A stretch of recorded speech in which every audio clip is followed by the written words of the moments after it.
Como ya vimos en este video, en Argentina nunca se logró asesinar al primer mandatario. Pero esto no quiere decir que a lo largo de nuestra historia no haya habido asesinatos políticos, o sea, gente a la que mataron por su participación en determinado hecho político o simplemente por el cargo que tenía. Así que hoy vamos a ver los 10 asesinatos políticos más importantes de nuestra historia. Quienes la apoyan digan muerte. Espero que estén listos para tomar nota porque vamos a ver 10 historias de violencia, venganza, traición, intolerancia y muerte. ¿No los entretiene? Arrancamos en orden cronológico con Manuel Dorrego, quien fue fusilado en 1828 por orden del general Juan Lavalle sin proceso ni juicio político.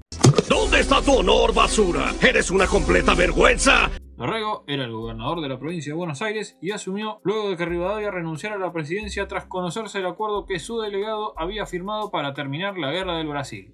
Dorrego debió firmar dicho acuerdo, el cual implicaba renunciar a la banda oriental.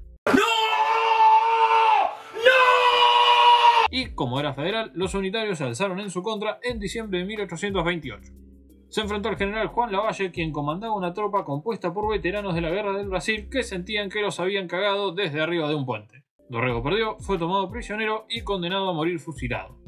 Este hecho causó gran conmoción en todo el país y justo en ese momento estaba llegando al Río de la Plata José de San Martín. El Libertador pensaba que con Rivadavia fuera del país, capaz ahora podía volver. Pero en Montevideo se desayunó que un ex miembro del ejército de los Andes había fusilado a otro. Lavalle le ofreció a San Martín que tome el poder, pero este se negó y se volvió a Francia. Lo arruinaron todo, gracias a Dios. Dorrego se convirtió en un mártir de los federales y Lavalle en un tirano sanguinario. Este se mantendría en Buenos Aires tratando de calmar el quilombo que había armado hasta ser depuesto por Rosas al año siguiente. Huyó a Uruguay y trató de volver años más tarde para deponer a Rosas, pero fracasó estrepitosamente y acabó huyendo al norte, donde finalmente lo mataron.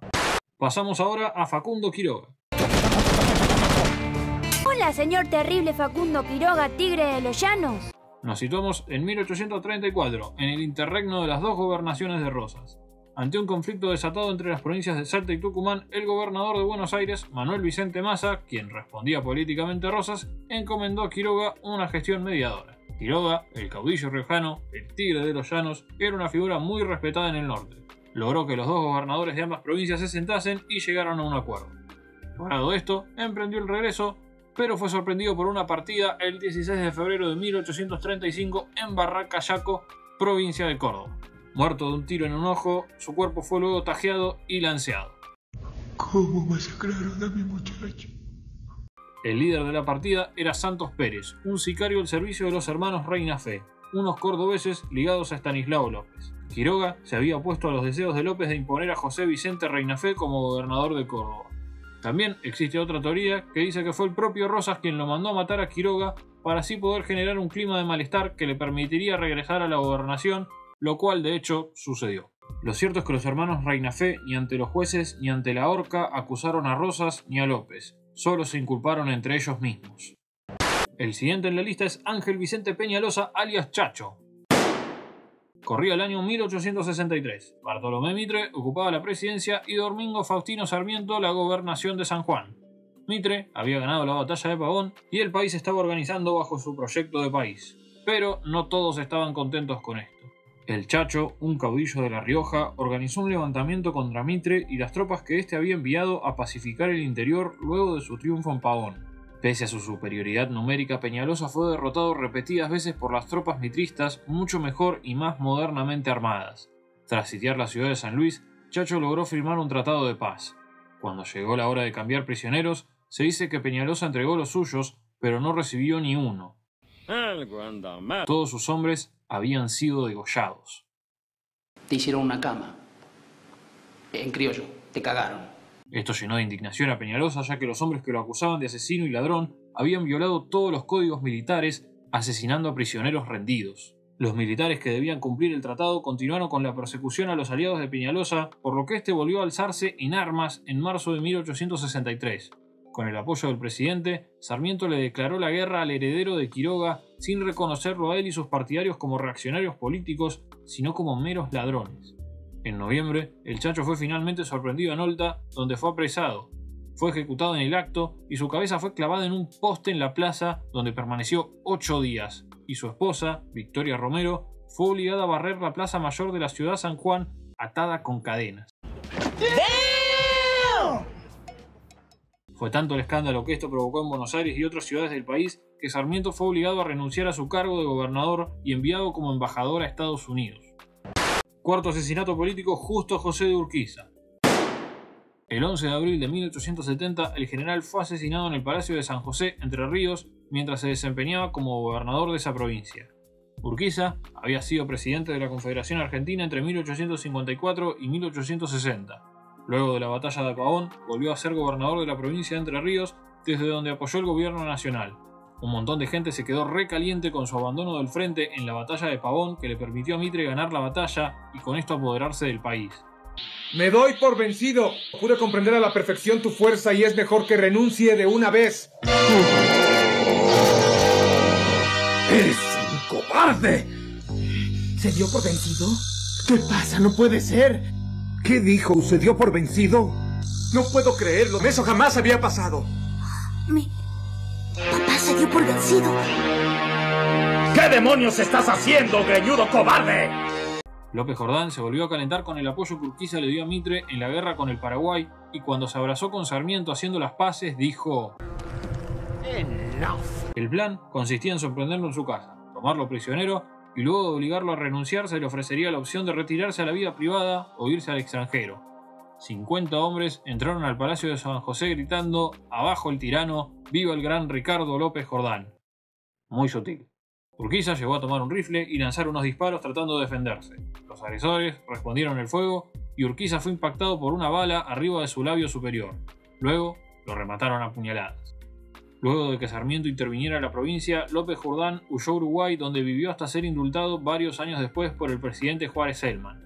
Sin embargo, en 1889 fue asesinado en la calle a manos de Aurelio Casas, de 27 años, quien dijo que así vengaba a su padre, quien había sido degollado por orden de López Jordán hacía varios años. Seguimos con Ramón Falcón. En 1909 murió asesinado junto a su secretario Juan Lartigó por una bomba que arrojó a su carruaje el anarquista Simón Radowisky. Falcón era el jefe de la policía de la ciudad de Buenos Aires, la cual había reprimido violentamente una manifestación meses atrás. La manifestación había estado compuesta por anarquistas y conmemoraba los muertos de Chicago mientras reclamaba por la desocupación y los bajos salarios.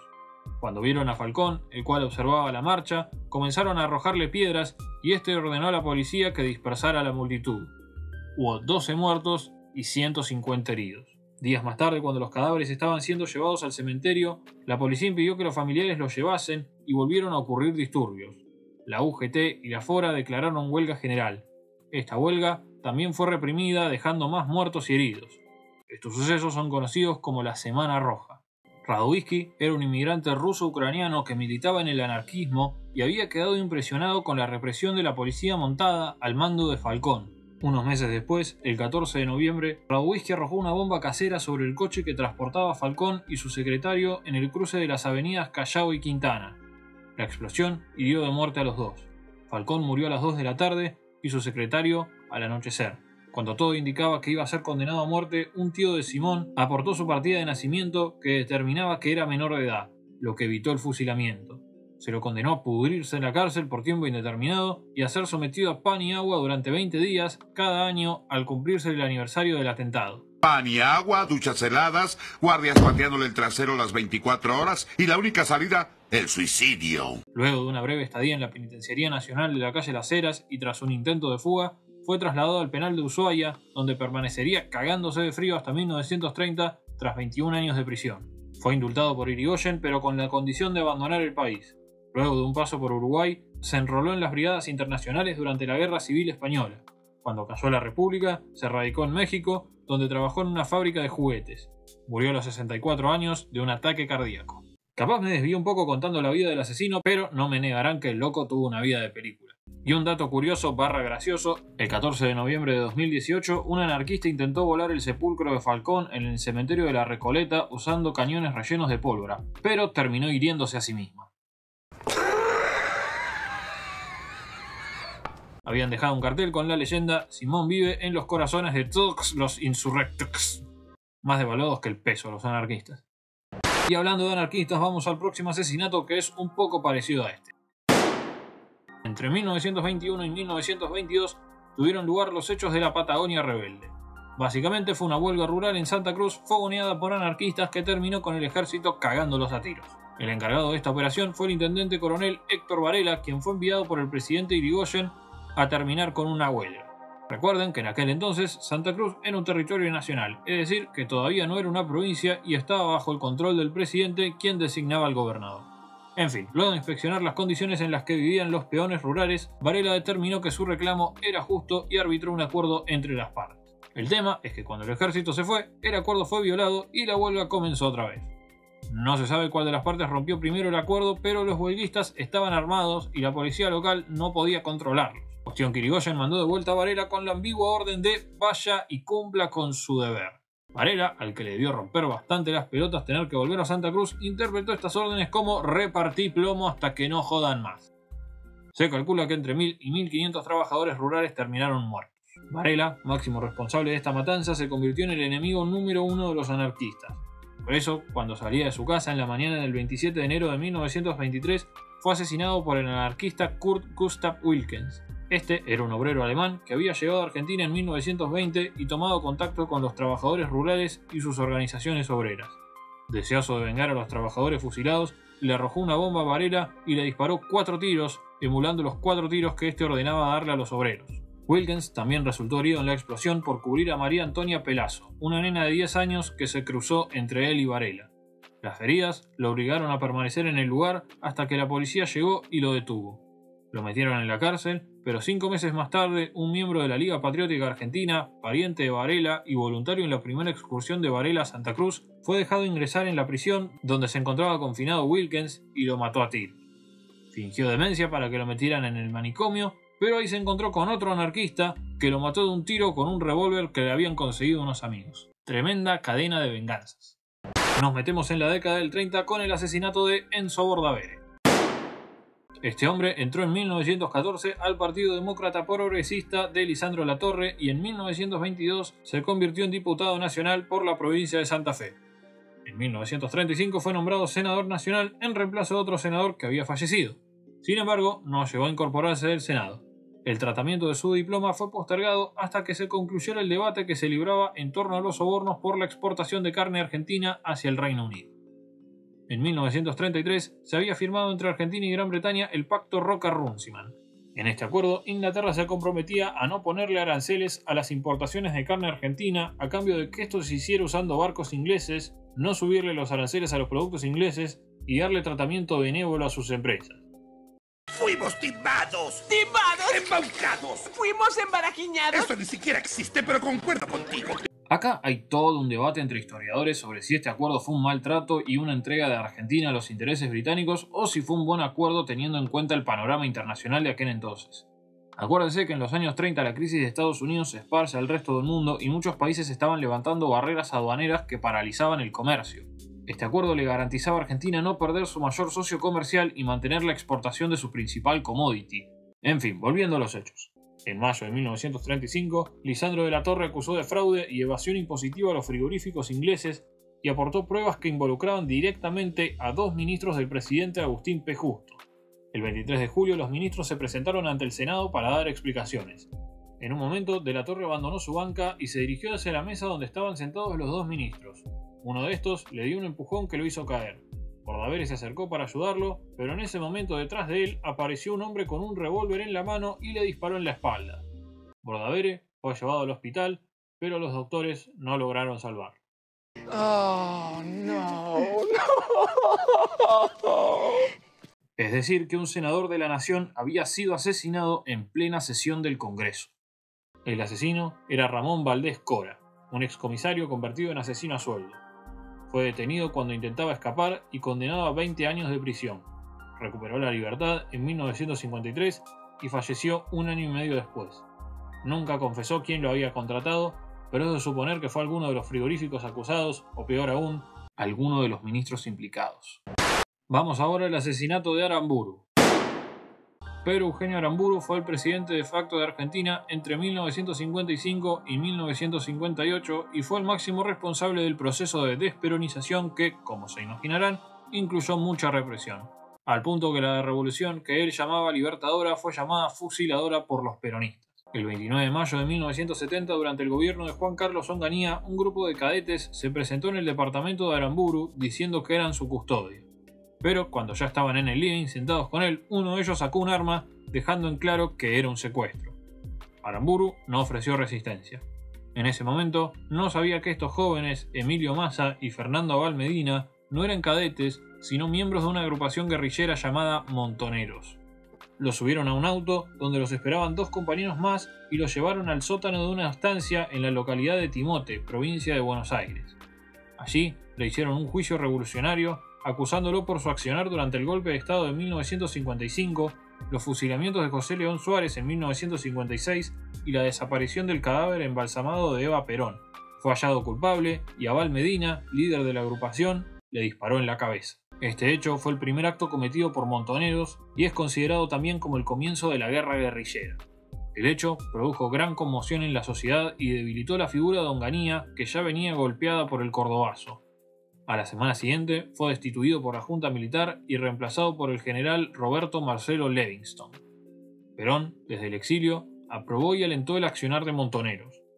La justicia argentina condenó a varios de los autores del delito de homicidio, pero las penas no llegaron a cumplirse, pues fueron amnistiados al llegar Héctor José Cámpora a la presidencia. ¡Gótica es suya! Nadie va a interferir, hagan lo que les plazca. Pero comiencen tomando Blackgate y liberando a los oprimidos. Algunos de ellos fueron apresados en 1984 en Brasil, extraditados a Argentina, enjuiciados y encarcelados nuevamente. Pero en 1990 volvieron a ser indultados por el presidente. Y si hablamos de la década del 70 y Montoneros, no podemos no contar el asesinato de Rucci. José Ignacio Rucci era un dirigente sindical metalúrgico que en 1970 alcanzó el cargo de secretario del general Ojete. Digo, secretario general de la CGT. En 1972 fue una de las principales personas involucradas en la Operación Retorno, que básicamente consistía en que Perón volviera al país. A partir de allí, Rucci se convirtió en la mano derecha de Perón, quien se presentó en las elecciones presidenciales de 1973. A todo esto, los montoneros, que estaban re felices con el regreso de Perón, empezaron a hincharse un poco las pelotas y a cuestionar ciertas decisiones que Perón estaba tomando. Pero este los mandó a freír espárragos. Los montoneros sentían que el líder se había volcado a la derecha y que no los estaba teniendo en cuenta en el reparto del poder. Recalientes, los montoneros decidieron hacer lo que mejor sabían. El 25 de septiembre, 2 días después de que Perón fuera electo presidente, un grupo comando lo recagó a tiros a Rucci cuando este salía de su casa en el barrio Flores. La investigación oficial sobre el asesinato realizado durante la presidencia de Perón nunca pudo revelar quiénes fueron los autores. 2 años después, Montoneros se atribuyó la autoría del crimen. Se lo denominó Operación Traviata, ya que la cantidad de impactos que recibió Rucci era la misma que los agujeros de la famosa galletita. Son más redonditos, son más sabrositos, son la clave de Traviata, 23 agujeritos. Este atentado, lejos de hacer que Perón vuelva a tener en cuenta a los montoneros en el reparto del poder, los alejó más de él. Se creó la Alianza Anticomunista Argentina para combatir la guerrilla y en un famoso discurso del Día del Trabajador, Perón echó a los montoneros de la plaza. Y hoy resulta que algunos imberbes pretenden tener más méritos que los durante 20 años lucharon. Mencioné la AAA, eso significa que hay que hablar del último asesinato, el de Silvio Frondizi. Hermano del expresidente Arturo Frondizi, Silvio había estudiado Derecho en la UBA y militado en el comunismo. Típico. En 1959 viajó a Cuba y entrevistó al Che Guevara. Durante las décadas del 60 y 70 se dedicó a defender como abogado a presos políticos.